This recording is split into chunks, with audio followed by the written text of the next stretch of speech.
ஈரோடு அருகே சொத்திற்காக அண்ணன் மகனை கொலை செய்து உடல் பாகங்களை துண்டு துண்டாக வெட்டி படுகொலை செய்த சித்தப்பாவை 10 மாதங்களுக்கு பிறகு போலீசார் கைது செய்தனர்.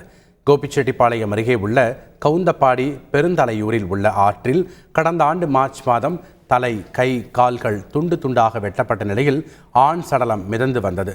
தகவலின் பேரில் வந்த போலீசார் முகம் அழுகிய நிலையில் உடலின் பாகங்களை மீட்ட போலீசார் விசாரணை மேற்கொண்டதில் கூத்தம்பூண்டியைச் சேர்ந்த சுரேஷ் என தெரிய வந்தது.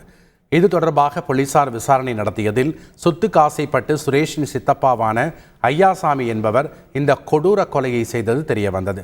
அதாவது மதுபோதையில் இருந்த சுரேஷை ஐயாசாமி தாக்கி கொலை செய்துவிட்டு பின்னர் தலை, கை, கால்களை துண்டு துண்டாக வெட்டியது விசாரணையில் அதிர்ச்சியை ஏற்படுத்தியது.